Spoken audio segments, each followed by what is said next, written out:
Okay, so welcome to you all. Very special event today. I'll spend a little bit of time just to explain you the context, and then you will have the most important person for today, which is not me, who will share part of his life, which might be of interest. Just to contextualize the conference, University of Luxembourg is part of of Université, which is a European university. It's called European Space University for Earth and Humanity. I will show some details, and I would like to have these things move.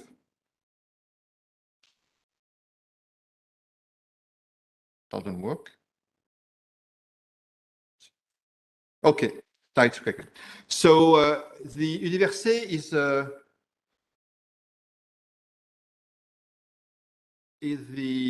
the result of a call from the European Commission within Erasmus Plus. It's something which was dealt by Emmanuel Macron in 2017 during his Sorbonne discourse. To make a long story short, it was a call of a couple of 100 million.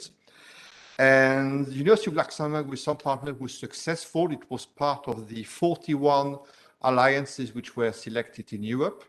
It's more than 10 billion budget. It's concerned less than 5% of the universities in Europe, so it's a very small subset. This means that it was super competitive. Our goal is to build a comprehensive European university within the space sector, and I will give some insight from a social, societal, and environmental challenges. And it's called Université because it was some sort of a 2-minute discussion when we were submitting the file, and it came out to be something which was really easy to pronounce with all the partners. Now, this being said, we are a network of 5 universities. It's coming from AGH, which is located in Poland. They are specialized in mining. You may know that Krakow was specialized in mining for coal. They just switched to Asteroid now. We have Luleå Tekniska Universitet in Kiruna, in the north of Sweden. They are specialized in jet propulsion. We have HHU in Düsseldorf, in Germany, more oriented on social sciences. University of Luxembourg, which is more oriented towards entrepreneurship and innovation. I'll talk about a little bit of afterwards. And Université Fédérale de Toulouse is probably the major spatial point of interest in Europe.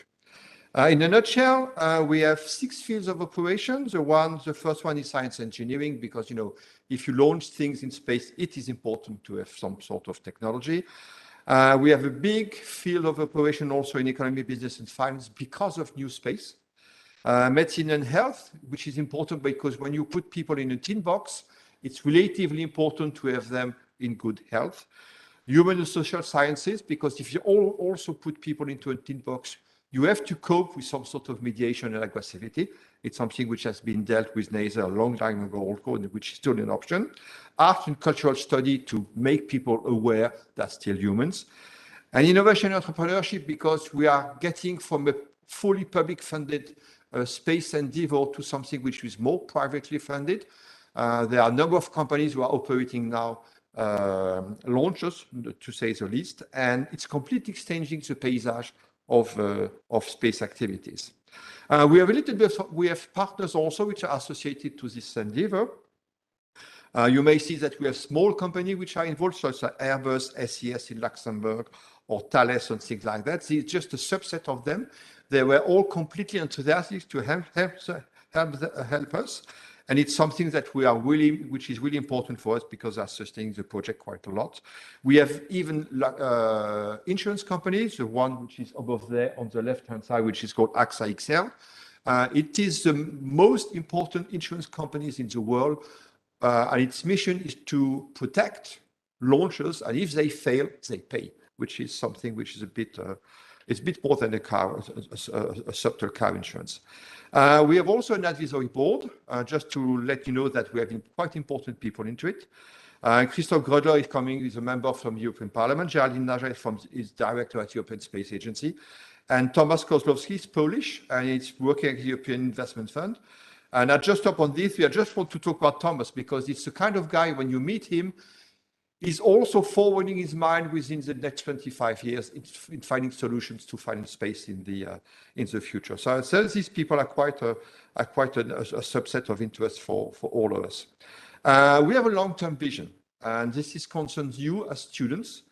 What we develop is innovative and multidisciplinary courses, and you may have a look at the website of the university, which will give you some aspects.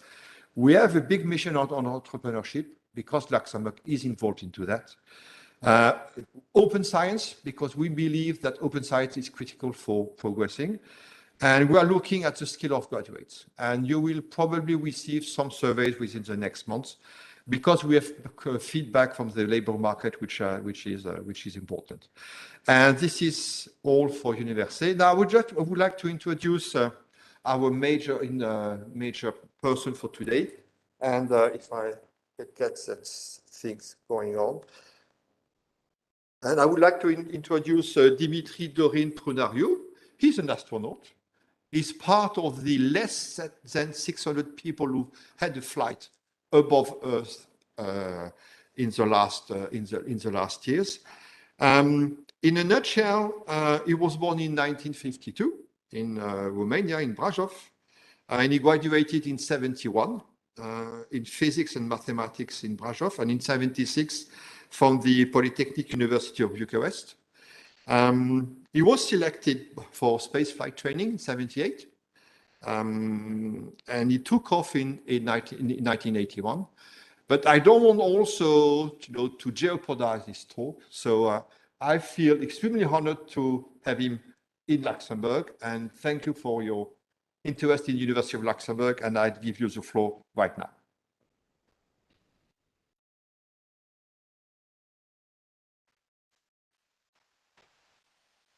So the floor is yours. Okay, thank you. Hello to everybody. It's true. Exactly 41 years ago, I was ready to fly into space. Exactly tomorrow will be 41 years from my launch into space. A few words about myself. So I flew on, as you see, you have a few images and information on the screen. I will explain you what it means. I was trained for 3 years in Star City near Moscow, as anyone who flies with the Russians. I flew into space with Soyuz 40 spacecraft, Salyut 6 space station. Salyut 6 was before Salyut 7, before Mir, before the International Space Station. So long time ago. You have an image of my rocket starting to the space. It's a Soyuz approaching the space station. It's not my Soyuz. I don't have images with my Soyuz approaching the space station. It was a long time ago. We didn't use digital devices at that time. We had cameras and videos with film inside. And you have also an image from the space when I flew from the board of the space station Salyut. A few images from the board of Salyut 6. Working with different devices, I accomplished a lot of experiments on behalf of my country. I used a lot of equipment, specially built for space. I did a lot of medical experiments on my own body. I was the guinea pig for such experiments, and I agreed to be such.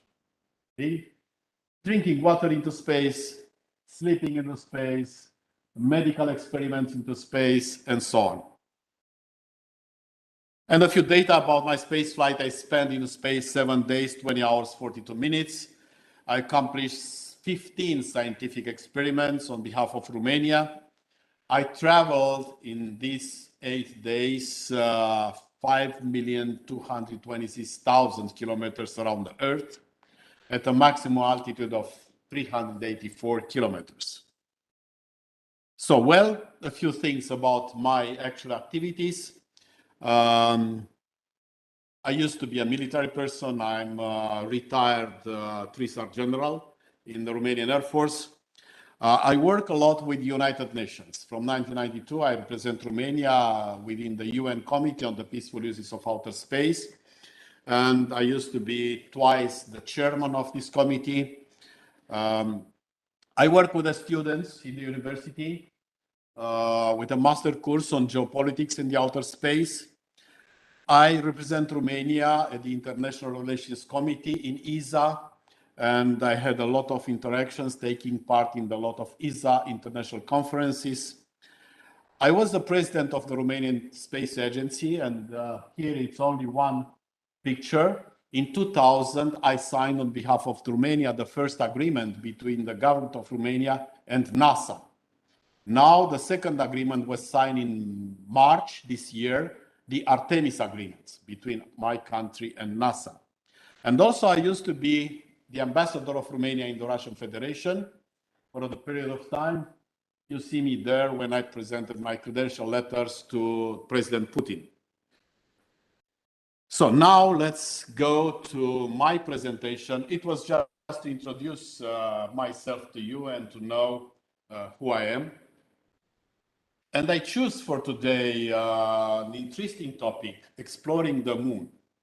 Why the moon? Because the next destination for humans as a celestial body is the moon. And this moon is tomorrow. I mean, in a very few years, the first crew scheduled to fly on the moon, it's in 2024. We'll see, it will be exactly in 2024, maybe the beginning of 2025. It depends of the readiness of NASA. And to understand exactly why moon, first I will present you a few things about the moon as a celestial body, then a few things about the history of the exploration of the moon, and then present and future. I always consider that if you want to approach a field of activity, you have to know very well the history of that type of activity, just to understand exactly the present and to build in a sustainable way the future. As you know, the newest and most recent theory about the formation of the moon is the fact that the Earth was hit by another celestial body, a big one with the size of planet Mars, and the part of the Earth was spread into space, and in the period of time, it condensated around the Earth and formed the moon. Such way, moon, not having an atmosphere, conserves all these things connected with the history of the Earth and of the formation of the planetary system from that time. So the age of the moon is considered about 4.6 billion years. You know that the universe has 14.5 billion years, approximately. The moon is, as you know, much smaller than the Earth. The radius is 1,700 kilometers. The average distance from the moon to the Earth and vice versa is 384,000 kilometers. It's not so far. There are only 4 days traveling from the Earth to the moon and back, comparing with Mars, where it takes 8 months to fly to Mars. A full rotation of the moon around the Earth is 27 days, 7 hours, 43 minutes, and 11.6 seconds. It's exactly calculated. And always, because of the dynamics of the Earth and the moon shows us only one phase. Anytime, only one phase from million and million of years. If you want to investigate the other side, we have to send satellites. We can't look with a telescope to the moon and to see the other side. The surface of the moon is full with craters, impact craters. The asteroids, meteorites, they hit the moon directly. As long as the Earth has an atmosphere, it protects us a lot because the flight of the meteorites and asteroids through the atmosphere of the Earth, most of them, they just spread around, explode in the atmosphere, and don't hit the Earth. But the moon, it's hit it directly. Why do we explore the moon? The primordial determination to explore, to find new ways, to investigate new territories, to answer deep questions about ourselves and the universe, it's a main driver to explore the moon. Astronauts will seek resources and learn how to work safely in a harsh environment, laying the groundwork for future explorations. So we'll build permanent bases on the moon. We start to investigate from scientific point of view the moon much deeper at a higher level than the Apollo program did 50 years ago, and we'll build bases for exploiting the resources from the moon. The moon offers many landmarks on the period when the planets were formed. We have to learn a lot of things about the formation of our solar system from the moon. So what means the system Earth, Moon, translunar space? You have a scheme here where you see the spacecrafts, when they leave the Earth, how they fly to the Moon. First, they will make an orbit around the Earth, 1, 2, 3. Then calculate exactly the time when they have to push the engines, start the engines, and push the spacecraft to the Moon, reaching new speed. You know, the theory of the spaceflight says if you want to fly around the Earth, you have to reach the first space speed, 7.85 maybe kilometers per second. It ensures that the centrifuge force is equal to the gravity, and such way the satellite stays on the orbit around the Earth. The same things apply to the moon, the same things apply to the Earth around the sun and to other planets. If you want to fly to the moon, you have to reach a higher speed, about 11.2 kilometers per second. And then to train all this speed around the moon, to turn around the moon and to land on the moon. So you have the translunar injection, you have the transport and docking of the spacecrafts to form a complex that fly on the moon. You have the lunar orbit insertion, the spacecraft flying around the moon, the descent on the surface, descent and landing. Okay. Why do we explore the moon? For natural resources as well. In the future, not so distant future, a lot of private companies will go to the moon to explore the planet. So what kind of resources do we have on the moon? The first category of lunar resources is material that can be used to support the mission. Also,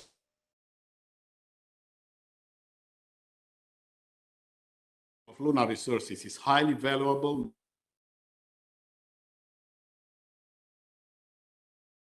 It is economically viable to mine them on the moon and take them back home to the Earth.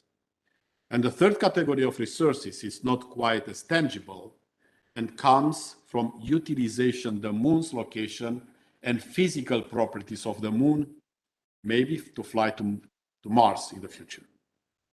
Look, we have first solar energy, oxygen and metals, which are abundant resources on the moon. We have elements known to be present on the lunar surface that includes hydrogen, oxygen, silicon, iron, magnesium, calcium, aluminium, manganese, and titanium.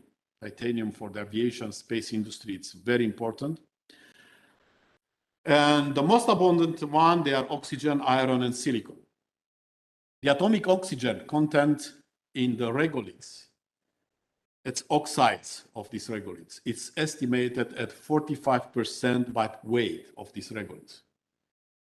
Helium-3, it's a very important natural resource on the moon. The solar winds has deposited more than 1 million tons of helium-3 to the moon's surface. What is important, helium-3? It's rare on Earth because of the atmosphere. The solar wind can't deposit the helium-3 on the Earth, just in a very few quantities, but much more on the moon. It could be potentially be cheaper to be explored on the moon, and it's very attractive fuel for future nuclear fusion reactors.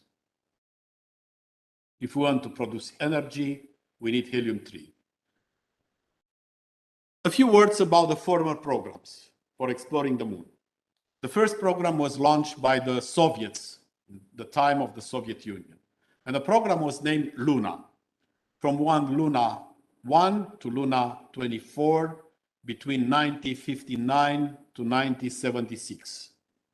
The first lunar probe, launched in 59, it went to the moon. It was the first satellite launched from the Earth that flew near another celestial body. Luna 2 impacted the moon. Luna 3 transmitted images of the unseen face of the moon, of the other side of the moon. Luna 9 in 66 was the first ship that made a smooth landing and transmits photographic images from the moon itself. Luna 10, the first artificial satellite on the moon, turned around the moon a lot of time. Luna 16 in 70, the first probe to collect and bring to Earth samples of the lunar soil. It was 1 year after the Apollo program put the first crew on the moon. You know, the Russians and the Americans competed on sending people on the moon. And the race was won by the Americans, and then the Russians just stopped the moon piloted program and sent only automatic equipment. So also in 1970, the Russians sent the first vehicle on the moon, Lunokhod. It moved on the moon kilometers, sent images, made investigations. Also, the manned space program, the piloted space program of the Russians was named Zond. They sent spacecrafts around the moon, but without crew. They didn't have a proper rocket developed to send people to the moon. And then they stopped the program. The American program was the most important one and the most impressive one. You know, the first announcement about the moon program was made by President John Fitzgerald Kennedy in 1961, just a very few time after they launched the first ballistic rockets with astronauts on the board. Alan Shepard and Gus Grissom were the first one sent on a parabolic flight. John Glenn didn't fly at that time.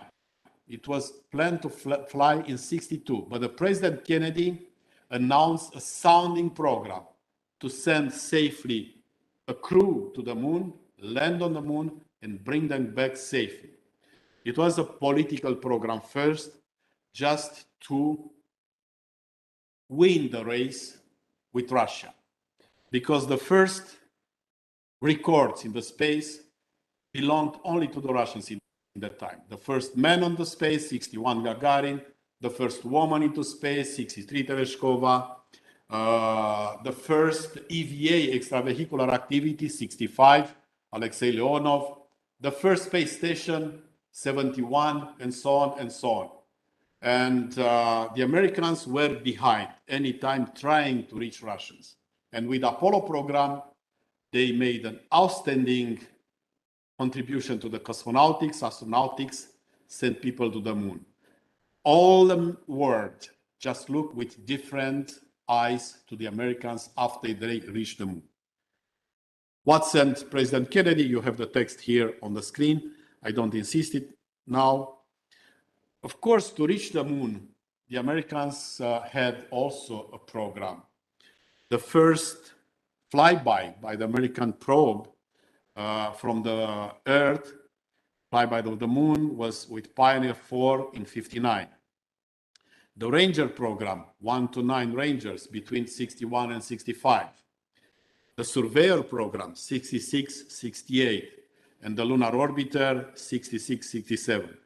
The Ranger program missions was to test how the functions and parts of the rocket on the spacecraft function into the outer space, how the planetary mission using the same design of the spacecraft could apply to some other planetary missions.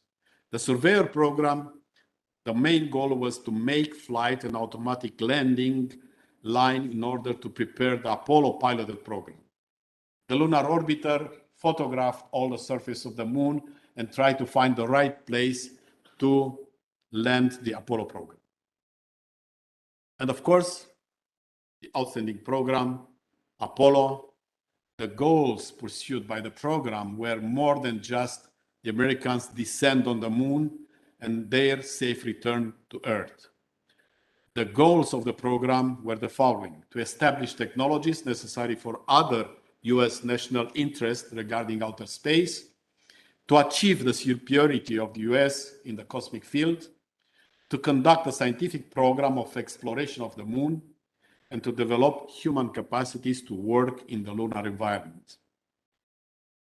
Everybody knows the Apollo program, Apollo 1, unfortunately, during a training, the astronauts Gus Grissom, Ed White, and Roger Chaffee died in the fire. The capsule was burned inside in the atmosphere of pure oxygen. Then Apollo 2 and 3 didn't exist at all. Apollo 4, 5, and 6 were unmanned programs, unmanned launches to test the new module. Apollo 7 to Apollo 17 were piloted flights. Apollo 8 was the first one turning around the moon and coming back. Apollo 9 was turning around the Earth with the lunar module to test the lunar module, the functioning into the outer space. Apollo 13, you know, it crashed, didn't reach the moon, but the biggest success was the Apollo 11, the first landing of the man on the moon. 12 people stepped on the moon. 12 people, with the exception of only one, Harrison Schmitt. All others were military persons, specially trained in special conditions. Harrison Schmitt was a geologic specialist in geology, and he was sent just to study more deeply and to bring samples he considered very important to be studied on the Earth from the moon. The missions took 8 days, 3 hours, 18 minutes, and the crew formed by Neil Armstrong, Buzz Aldrin, and Michael Collins. Only Buzz Aldrin is alive now. It's close to 90 years, but it's still very active in the space field. So they spent 2 hours and 31 minutes on the surface of the moon. That was a small step for man and one giant leap for mankind, said Neil Armstrong when he reached the moon. So the day of 20 July, the day when they stepped on the moon, was approved by the United Nations last year as the International Moon Day. Was declared, and it was done by the proposal made by the Moon Village Association. It's an association registered in Vienna. I'm one of the experts of this association, and I helped the association to connect and to propose to the UN this International Moon Day. So the influence of the Apollo program was huge. Neil Armstrong said that he suspects that even though the various questions are difficult and many, they are not as difficult and many as those we faced when we started the Apollo space program in '61. He refers to the next programs to reach the moon and Mars. Okay, the moon program continued after Apollo program. USA, Japan, India, ESA, and China sent probes to the moon, study the moon. So the first Japanese mission was in January 90. The first Indian mission in 2008. the first ESA mission, European Space Agency, in 2003 to 2006. And now a little bit about China, because the second biggest space power now in the world after the United States became China. It's not anymore Russia, it's not anymore Japan or the European Space Agency. They are big ones, but China is moving very fast forward and invest a lot in space activities.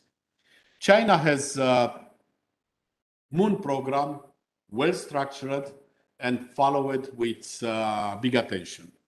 They have the so-named Chang'e spacecrafts. The first lunar orbiter was sent in 2007. Then 2010, 2013. In 2013, they put on the moon, on the unseen phase, a rover named U2. And it moves on the surface of the moon. And with the help of the communication relay satellites around the moon, named Pengjiao, send images and video to the Earth from the moon. Okay, in 2020, they returned samples from the moon with Chang'e 5. Chang'e 6 also returned samples from the moon. In 2024, they plan to send a new lander, orbiter, rover, and bringing probes from the moon. In 2027, they will test necessary technologies on the moon to construct a lunar science basis. Okay, the new American program, Artemis. The Artemis is the twin sister of Apollo in the Greek mythology. Apollo was the first program, Artemis the second one of the Americans. Now they return to moon to stay there, to build on the South Pole a lunar base where permanently different crews will work and will research. The first phase is to be reached in 2024, but I tell you, maybe 2025, to put the first person on the moon. And the first crew will be included a woman and a person of color, an Afro-American person. They are selected. We don't know yet who they are. We just suppose. They are trained. And in 2004, they have to reach the moon. The first the first Artemis mission, Artemis 1, will be launched without a crew on board, just to test the spacecraft and the rocket in August this year. It was supposed to be launched in June, but it was postponed for August. What new technology they use? What new infrastructure the Americans use? First, a huge rocket, SLS, Space Launch Systems, which is tested now. A new spacecraft, Orion spacecraft, where the European Space Agency has a big contribution. The service module is built by Europeans for this spacecraft. And a space station around the moon. The space station named Getaway will be a hub between the spacecraft coming from the Earth and going to the moon. The astronauts will be accommodated on board the space station, will change the spacecraft. Another shuttle will bring them to the moon and back. And then with the Orion spacecraft, will fly back to the Earth. Also, the space station is built with the help of the European Space Agency. One full module is built by the Europeans and another module by the Europeans together with the Japanese Space Agency. So as you see, the Artemis program, it's a quite big international program, led by the United States. I may tell you that a lot of countries signed the Artemis agreements. Artemis agreements is an agreement that stands for all of principles and rules that will drive cooperation for reaching the moon. My country, Romania, was the 17th state who have signed in March this year the Artemis agreements. But the moon is approached not only by governments. The moon is approached by private entities. You know, all of you, that Elon Musk and Jeff Bezos compete for taking as much money from NASA as possible by contracts. Elon Musk, it's a little bit faster. He already has the Orion, his spacecraft, Dragon spacecraft, who till now in 2 years sent 16 people into the outer space. The governments from 861 till this year sent about 580 people into space. Governmental programs, NASA, China, Russia, 38 nations flying with the US and Russia, and so on. And Elon Musk, only one entity, SpaceX, sent 16 people in 2 years. So he will reach the moon, he will reach Mars. The first mission, lunar mission of Elon Musk, just to fly around the moon with a crew, it's named the Dear Moon Project. And it's for tourism. It's a touristic mission. It's financed by the Japanese billionaire Yusaku Maezawa. He will rent the spacecraft for Elon Musk and will organize a crew of 8 civilians plus 2 members of the crew, 8 civilians, from which some of them will be artists, to be inspired by the flight around the moon and to produce art after that. And you see here 3 of the members together with Maezawa, and the Starship rocket of Elon Musk, which will be used to send people to the moon. Starship, it's an outstanding spacecraft and spaceship. It's in tests now, but it will be available to be rented by government agencies. It'll be used by NASA to send infrastructure to the moon to build the permanent base on the South Pole. And also it's able to send till 20 people in an interplanetary mission. It is refueled to space, so it be used in a completely different way that we use the spacecraft now. Just to understand how important is the moon, only this year will be sent to the moon 9 missions. And you have the name of the missions here, what they do. Some of them, they are private missions. Some of them, they were always chosen by NASA as outsourced. NASA outsourced a lot of services for spaceflight. For instance, taking the spacecraft of Elon Musk to send people to the space. And also sign a lot of agreements with private entities to build parts, components of the moon investigation and of the moon program. You have here the name of them, what they do. I don't insist on them, but they are also Indian missions, Korean missions, Russian missions. Not saying about a lot of American institutions, startups, they work with the moon. So now a few words about the legal basis of the investigation of the moon. Of course, there are some international agreements. It's the international agreement Space Treaty, so named Space Treaty, signed in 1967 by a lot of countries, more than 100. It's General Assembly of the UN resolution that promotes this treaty. And in this treaty, they are agreed by all countries in the world, the main principles of the exploration of the outer space. In the peaceful uses, it's forbidden to use nuclear devices in the space. So I mean nuclear military devices.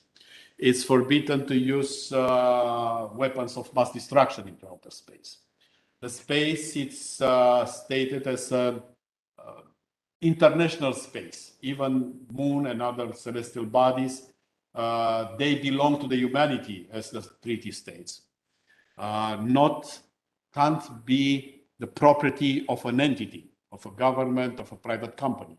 But the resources, it's another problem. So the near future will seek a multitude of lunar missions through the effort of both space agencies and commercial stakeholders. The current lack of coordination mechanism for lunar activities presents a serious challenge to future missions and could lead to dangerous conflicts. The need to preserve the peaceful uses of space, together with a desire to begin a new era of sustainable space exploration, urges the development of a common level playing field for upcoming lunar missions. A number of issues must be addressed to ensure sustainable lunar exploration and settlement in and around the moon, including, for example, mitigation of creation of debris in lunar orbit, defining standards to enable interoperability, and regulating access to natural resources. The Moon Village Association, this association, international association registered in Vienna, tries to deal with all these problems for the future. In the framework of this association, we organize, because I'm part of the association, we organize a global expert group on sustainable lunar activities. And it's a multi-stakeholder group. There are members from space agencies, from governments, from industries, from academia, from civil society, and from the public. With the help of this group, which was formed in 2019, we now approach, discuss, and try to promote principles, criteria, definitions, and guidelines to how to explore the moon and how to interact on the surface of the moon. And we will present next year to the United Nations Committee on the Peaceful Uses of Outer Space the result of our work, and they will be part of the debates at a different level in the United Nations by a specialized working group. For now, I lead this group of experts. I was appointed by the people being part of the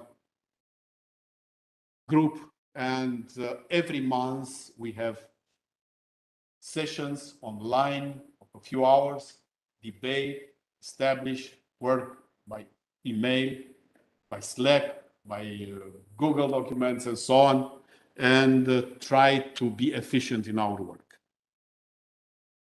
The document, the final document, will be named Recommended Framework and Key Elements.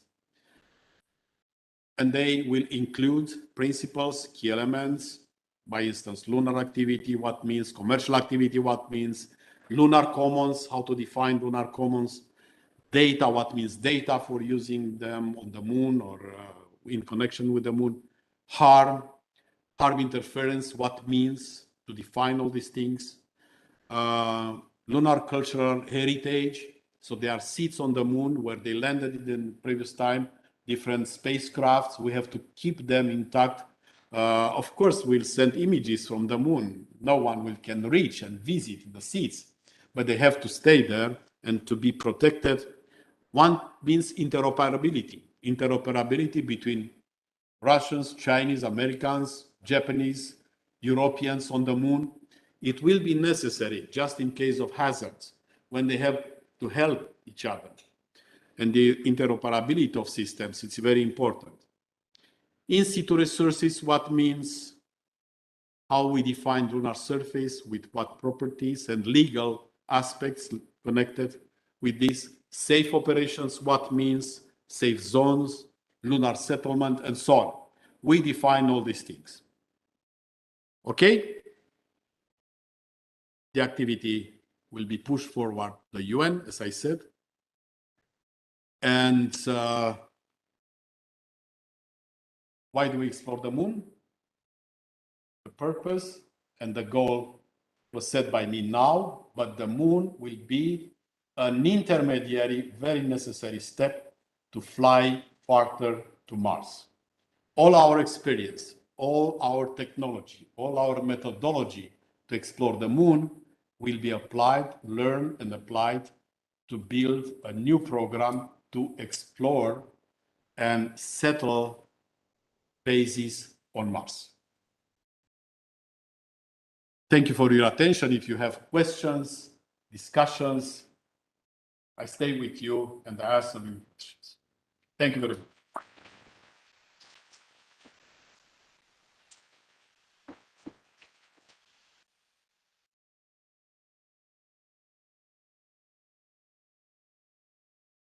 Okay, if they are okay, not. Okay.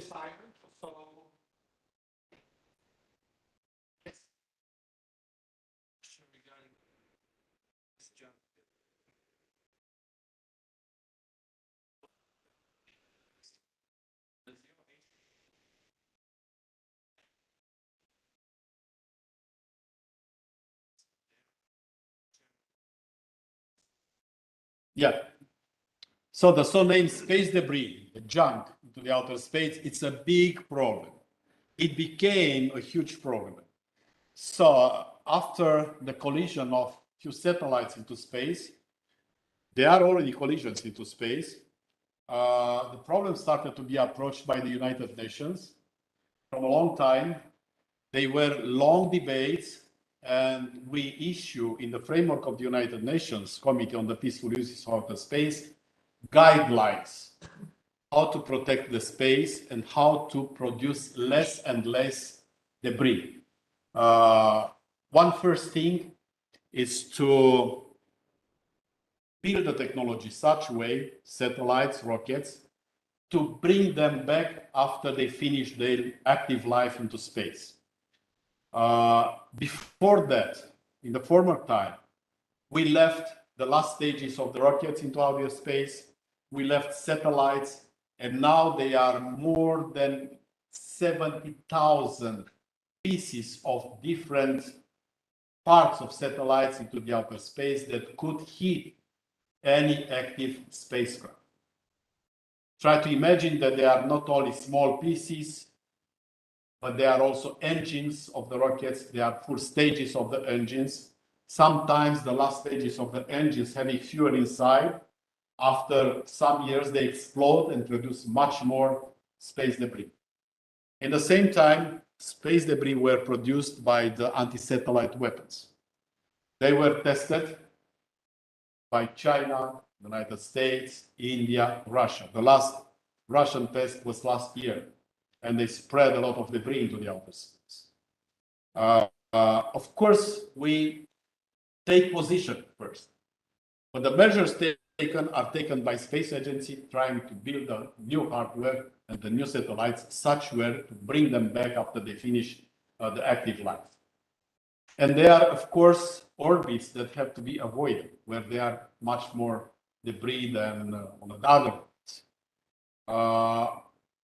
Having the experience of this space debris around the Earth, we try to manage the problem and to develop technologies to not produce any more debris on the moon or on the moon orbit, because they will become as dangerous as the debris around the Earth. There are, of course, some other entities in the world, space agencies, they develop their own rules and their own technologies to diminish the space debris. Okay, we try to test technologies to bring back some big debris from the outer space. They are developed some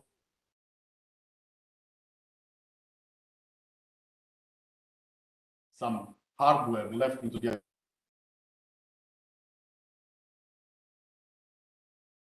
leave them to burn into the atmosphere, falling down in the ocean, by instance, and they don't produce any damage. And step by step to bring the most dangerous such debris to the atmosphere and bring them back to the Earth. But they are just technologies now. They are just tests. Space debris still present a big problem. Okay, another question?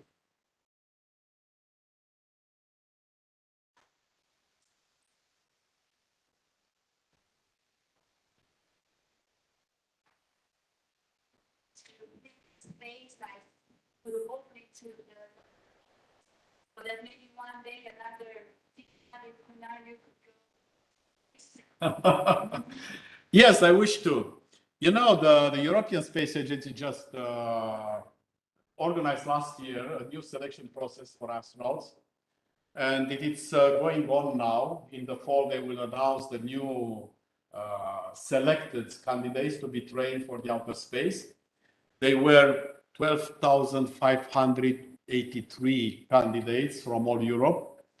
Now it's the selection process. Okay, they were also from Romania. I don't know how many will be in the end, or if there will be some Romanians in the end.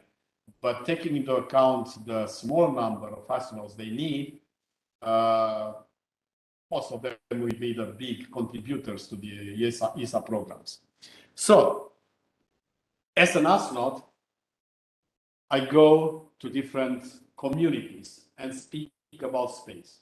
I do it in Romania, I do it in high schools, I do it in universities. I have a lot of online interactions. I go abroad, like now, I'm in Luxembourg. I'm also a member of the Association of Space Explorers, the association of all astronauts and cosmonauts in the world. There are more than 400 members of this association. It was formed in 1985. I'm one of the founding members. In 85, we were 25 astronauts and cosmonauts from 13 countries. Now we have more than 400 from 38 nations. Every year, we organize a congress in a different country. Last year was in Hungary. We had congresses in Romania as well. We had in the United States, in Russia, Mexico, all over the world. Japan, China. One of the days of this congress is named Community Day. We spread around the country about 80, 90, 100 cosmonauts, astronauts, how many we take part in the Congress that year. Of course, we spread in a very well-organized scheme and talk to the students, to the people, to the research community, to industry about space. And I can tell you that promoting STEM, science, technology, engineering, mathematics, and giving them a life example of ourselves, how do we reach space, what is important, what represents space for humanity, for the regular people, for the technologies that we apply every day in our life.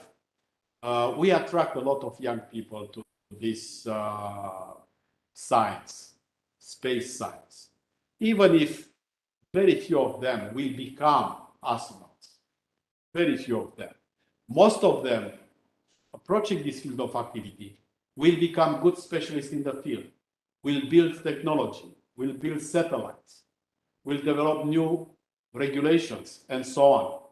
And it's also very important. We need a base for selection for new leaders in the space. And the selection is done by approaching this activity with young people, trying them to be oriented to space, to science, generally speaking, and to be focused on such things in the future.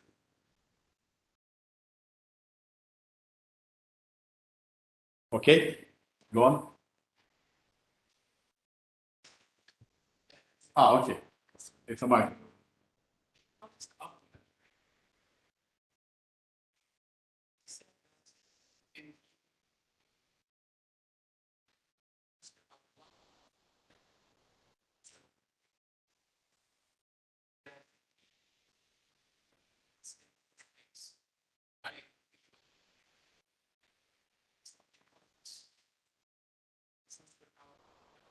Confidence.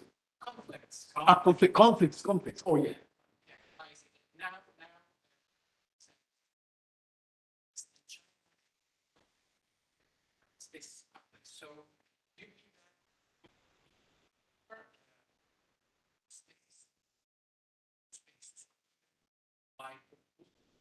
Space. Okay. You have to understand one thing. A lot of money, they are invested in the military space. For instance, the budget of NASA, the yearly budget is about $19 billion. Now it's a little bit more because of the Artemis program. But another twice more money, they are invested in the military space. And a lot of big powers, they have their own military program. For now, it's not an offensive program, but it's a defensive program. I mean, they use technology to ensure military communications, military investigation of the surface of the Earth, remote sensing for military purposes, meteorology, to know exactly in the battlefield what happened when it rains, when it's fog, and so on. To use the global navigation and positioning systems. You know that GPS, it's a military system. The GLONASS, the Russian navigation and positioning system, it's a military. The Baidu, the Chinese one, it's a military. Only the Galileo program, the European one, it's a civilian one, but with all measure of security taken. All these things, they are used also for military purposes. When it exists a balance between the big powers, everything is quiet. When the war on Earth is developed and the geopolitical problems will become more and more dangerous, then the world could move to the outer space. We try to avoid as much as possible the use of outer space as a battlefield. Because from the outer space, you may affect all the globe, all the Earth, not only a specific region, a specific country. You may. Desirable to not do it.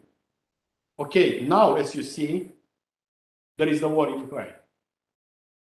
It's a big conflict between NATO countries, United States, and Russia. But in the same time, on board the International Space Station, the Russians, Americans, Europeans, they work together very well in the friendship environment. So the conflict didn't move to the International Space Station. First, the investment in the space station, it's so high, there are so many billions of dollars that any misunderstanding and misfunction of the International Space Station, we bring a big deficit to the participants, to the countries. On the other way, the International Space Station was built together, and a lot of things, they are interconnected. You can't disconnect the Russian side and the American side, or the Canadian one, the Japanese one, European one, and so on. Such way, they are obliged to work together and continue to work till the end of the life of the International Space Station. The problems of the militarization of space, they are not discussed in the UN Committee on the Peaceful Uses of Outer Space in Vienna. They are discussed in the framework of the Conference on Disarmament Engineering. And even now, they restart the discussions in the Conference of Disarmament just to try to balance a little bit the disagreements that exist now in the world in connection with the use of the outer space. Okay, other questions?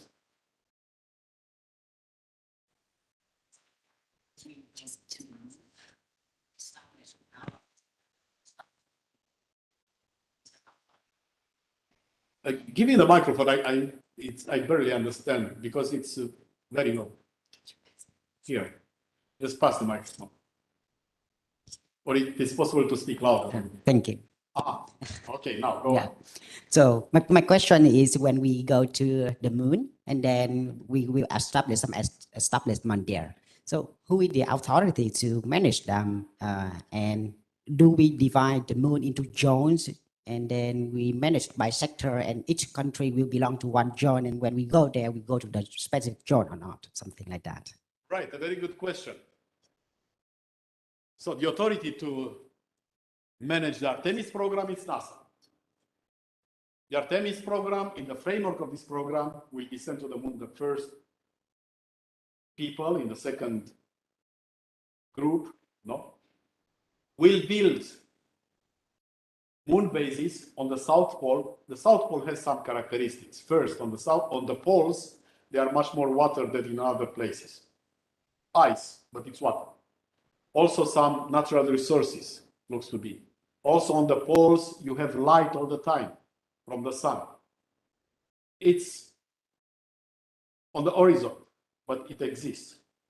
And there are some other characteristics that favorize the South Pole to be the base for human research. But be sure that on the South Pole, not only the United States will put people, China will put also people, maybe in 20 years from now. They also have a program, a very sustainable program of the moon exploration, and will send people to the moon. This is the reason the Moon Village Association, with this global expert group on sustainable lunar activities, try to manage the things, to propose ways and means to explore the moon, to not conduct the conflicts, but to cooperation. Of course, if the US will put the foot on a specific area on the moon, it will not belong as a property to the United States, but will be a secured zone for exploration. We say, okay, don't touch my zone. It's the property of everyone, but I want to be alone here. We have to establish how and what is the legal basis of establishing such areas, secure areas for different countries. Of course, when we'll have all these legal aspects solved, the moon will be explored in a sustainable way. But till now, we'll see. This is the reason we started before the new people will touch the moon. We started in 2019 the work, now it's 2022. Next year we'll propose to the UN. Then a few years will take everything. But when they will agree on such things, all countries will be obliged to respect these agreements. Okay.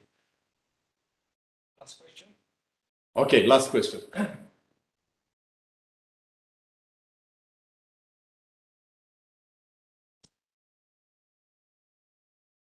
Hello. I am a student and associate representative from the Global Committee of the Tinfoil Hat Society. On the behalf of our community, I would like to ask you, in hopes of an honest response, is the planet Earth flat or not? And please, no circular arguments.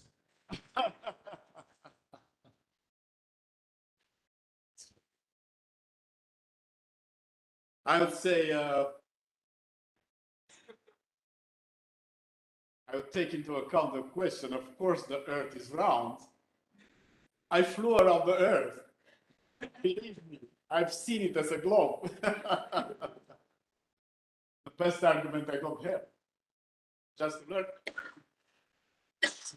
planetary sciences, astronomy, and so on. I tell you very openly, I was stopped in the mall in Romania by an engineer. He was a very serious person. Oh, Mr. Prunariu, I know from the television, I know that you are a cosmonaut. Please join our society of the flat Earth. How to join? Because the Earth is not flat. No, Mr. Prunariu, there are a lot of things already demonstrated that the Earth is flat. And I could bring you arguments. I said, okay, I bring you a different argument. That the Earth is round. And please, if you tell anyone that the Earth is flat, everybody will believe.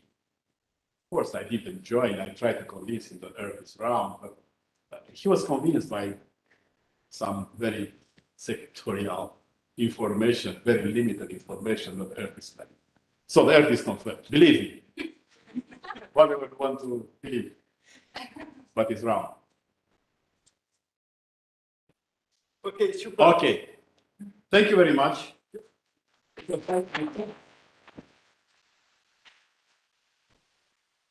We have one more thing for you, and it's Anna and Colleen. I don't know where Colleen is there. And you have 5 minutes of presentation of, well, if you want to. No, it's okay. Because they are representing what is called the Asteroid Foundation and the Asteroid Day. They'll talk about it immediately. And so they will listen to you. Do you need something special? I was thinking that we just show, but don't need 5 minutes. I'll do it in one breath. No, it's okay. Next to them, because I'm part of the Asteroid Foundation. Fine. I deal with asteroids from a long time, even if today I spoke only about the moon. Okay, I leave it here. It's okay though. It's I'm just trying to find you a browser, if I can, because you need asteroidday.org, yeah. isn't We it? put the Okay.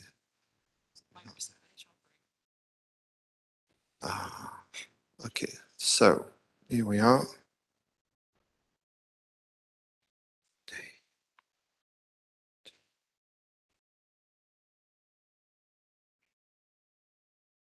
There you are.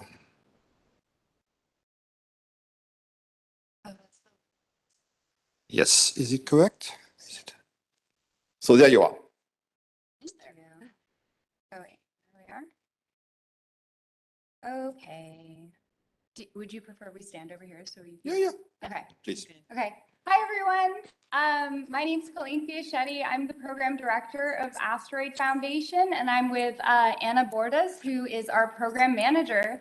We're a nonprofit based here in Luxembourg, and we host a couple of different programs, but our main program is Asteroid Day, which is hosted annually on June 30th.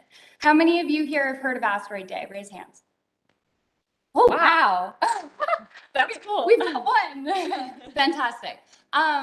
So Asteroid Day was created by four extraordinary people to bring attention to primarily the threat of asteroids against the Earth.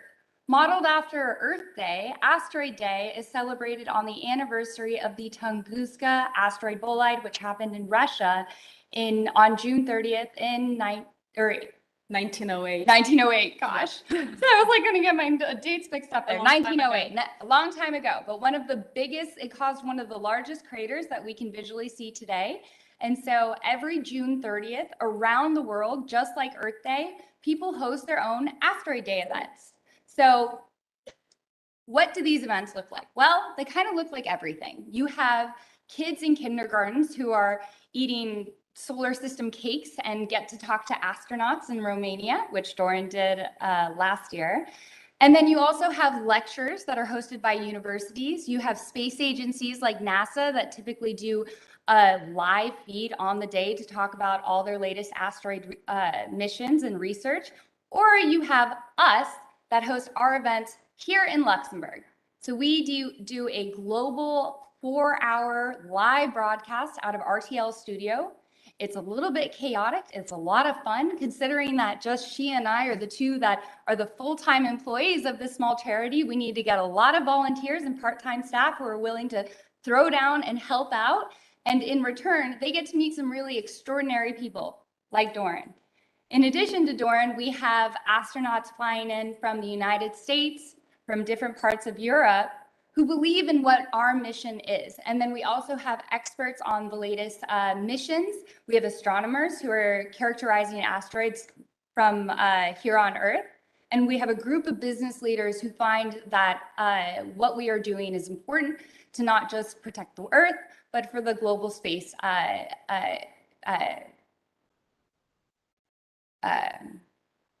sorry, I just community. There we go. Sorry, I'm sorry. So Asteroid Day, as I was saying, was founded by some pretty remarkable people. How many people have ever heard of the rock band Queen? Oh, that got more hands. Okay, that's good. So do any of you know that they actually have an astrophysicist as part of that band? Brian May, Dr. Brian May, the lead guitarist of Queen, is one of the co-founders of Asteroid Day. He, along with Greg Richters, who is a filmmaker, helped produce a movie. Greg created a movie, 51 Degrees North, and Brian did all the music for it. So they, along with Apollo 9 astronaut Rusty Schweickart and Silicon Valley powerhouse nonprofit manager Danica Remy, who also manages a nonprofit that is creating software to find and track asteroids in the solar system, came together with the idea of Asteroid Day, a day where the general public can learn about the threats of asteroids back in 2014. So they had the idea, they went and talked to their fellow astronaut friends. Dorin was a part of this. And they got such a huge following that in 2016, we were able to have Asteroid Day recognized by the United Nations. And that was thanks to a group of signatories, many of them musicians, celebrities, and astronauts who believe in what we are doing. So that is what Asteroid Day is. Asteroid Foundation hosts programming year-round. We're always looking for volunteers, and I'm going to hand it over to Anna, who can talk a bit more about how you guys can get involved. Yeah, well, what is amazing about Asteroid Day events is that everybody can organize one. So here on our website that you can see, we have a wonderful section and it's called an Event Organizer Toolkit. We have them printed and you will be able to pick them up if you're interested just in the lobby after the presentation. So what you could do, you could come up with any idea you like, and then bring your communities, bring your fellow students, and do something to raise awareness about asteroids. I can give you already one idea. So Colin has mentioned our wonderful broadcast, which is going to take place at RTL BCU studio during Asteroid Day. June 30th? June 30th. Well, sorry. Thank No, you. good, you're good, you're right. Yeah. So, and then, yeah, all these wonderful astronomers, astronauts, and prominent people from the space community. You just organize a group and you watch it all together. It is going to be broadcasted on Twitch TV, on YouTube, and also via our website. Colin will also give you another idea of how you could participate this year. So this year we'll be hosting a technical briefing, which will happen at Arndt House, the law firm that's in Kirchberg. We'd like to invite all of you to attend. It is an academic briefing, so we will have experts like Patrick Michel, who's on pretty much every asteroid mission that's in existence today, whether it's in Japan, here in Europe, the United States. He knows all of it. He'll be presenting his research and we'll have a panel of astronauts to ask questions. We'll also let you, the audience, ask questions. And then after, you'll actually get a chance to meet the astronauts and meet the scientists so that you can talk to them more about what they do and, career opportunities with them. Yeah, and also if your event is big enough and that if it's free for the public, what we can do is that we support you communicating on our social media channels about your event. So you can get more visibility and attract more people to join you at what you're going to do. So yeah, this is a very cool part. And moreover, so we're a Luxembourg-based charity and we organize quite a lot of events here in Luxembourg for the local communities. So the last week of June, there will be so many things happening at schools, at universities, with the communities, and we're looking for volunteers to support us. So are there any people who are passionate about events, all the logistics and things like that? Yeah? Woo, great. Nice. Okay, cool. Oh, wonderful. Fantastic. Have you. Wonderful. That's so cool. So guys, girls, if you're interested, please send your CV to jobs@asteroidday.org. So, well, you can see, maybe Colin could. Well, no, I can show you. So Yeah. we actually have a section and it'll say just jobs@asteroidday.org. Send over your CV. Tell us what you'd be interested in, how you would like to help out.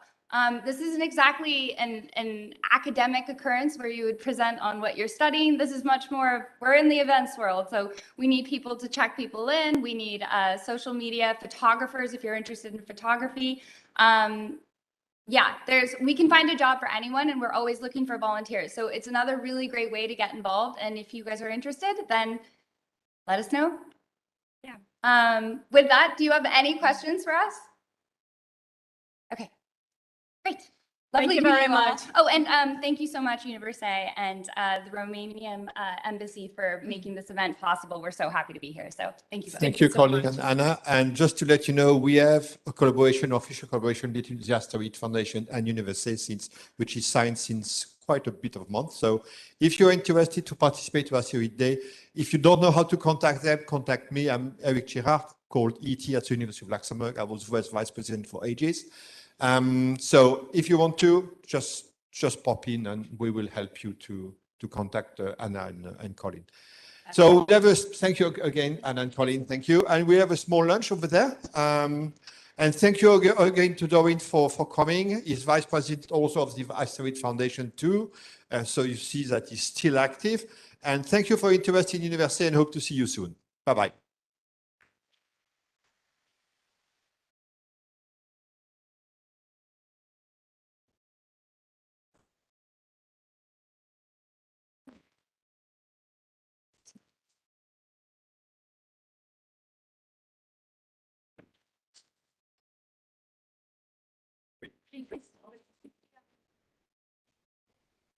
We